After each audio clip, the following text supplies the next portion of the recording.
On est de retour sur le plateau du Morning. Merci d'être avec nous. Bienvenue si vous nous rejoignez. Barack Obama veut aller plus loin, plus fort pour combattre l'État islamique. Le président américain s'est exprimé cette nuit devant le Pentagone et il souhaite rassurer les Américains. Myri Maman. La lutte contre l'État islamique s'intensifie, mais il faut aller plus vite et frapper plus fort. C'est le message qu'a tenu à adresser lundi Barack Obama.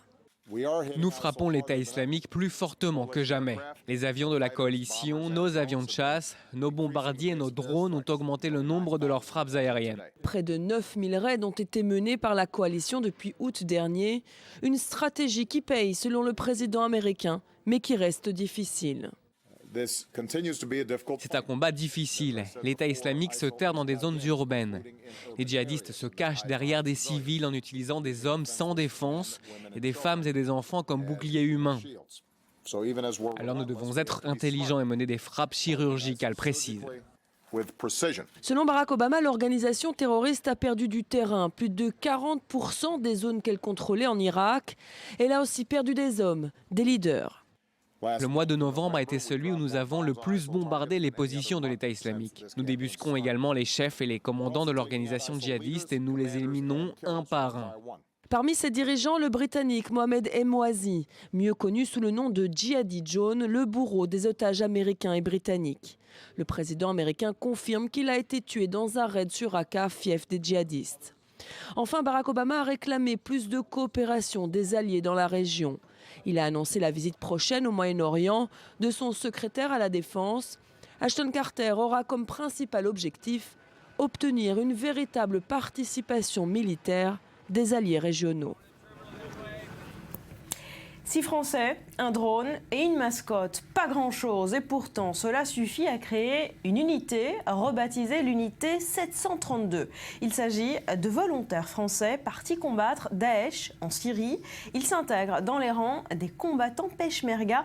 C'est une histoire que nous raconte ce matin Maël Benoliel. Ils se font appeler unité 732. En référence à la date de la bataille de Poitiers remportée par les Francs chrétiens contre les Sarrasins musulmans.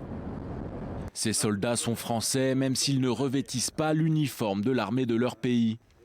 Car ces volontaires servent aux côtés des Peshmerga au Kurdistan dans le nord de l'Irak.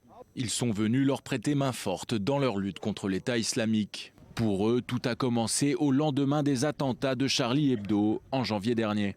Alors ça a commencé déjà avec les attentats de Charlie Hebdo, où je me suis dit qu'il fallait faire quelque chose. Ayant des connaissances déjà militaires, je me suis dit voilà, je peux aider, je peux faire quelque chose, donc j'y vais. Et je me suis dit je pense ne pas être le seul et du coup j'ai récupéré quelques gars qui avaient aussi des connaissances et puis on est venu ici. Ils sont 6 volontaires au total à composer cette unité. Tous ont une solide expérience militaire et du maniement des armes. Même si la meilleure des armes de ces Français pour le général Peshmerga qui les commande, c'est ce drone commercial qu'ils ont ramené dans leur bagage. Ils ont la connaissance du terrain. Nous, on a une formation qu'on a eue au cours de nos années, qu'on leur apporte. Et en fait, étant donné qu'ils sont demandeurs, en fait, ils apprécient beaucoup ce qu'on leur donne. Et en général, ça se passe très bien. Les liens avec la France sont forts dans cette région autonome. Encore plus depuis que les avions de chasse français participent à la coalition internationale anti-djihadiste. À savoir que dans cette région, les Français sont très bien perçus. On est très bien accueillis. Suite aux frappes aériennes du gouvernement français, il n'y a rien à dire de ce côté-là, on est très bien vus. Pour le général Abdelkader, ces 6 hommes sont un exemple à suivre, même si leur action est avant tout symbolique.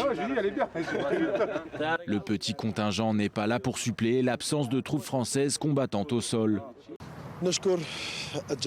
Nous remercions tous ceux qui essaient de soutenir le peuple kurde et les unités Peshmerga contre les offensives violentes de l'État islamique. Nous demandons au monde entier d'accroître son soutien aux forces Peshmerga pour que l'on soit capable d'expulser les terroristes de l'EI de cet endroit. Partis pour une mission de 3 mois, les membres de l'unité 732 ne seront pas inquiétés par la justice à leur retour en France. Car ils ne combattent pas au sein d'une organisation classée terroriste, à la différence des 1700 Français ayant rejoint l'État islamique en Syrie et en Irak.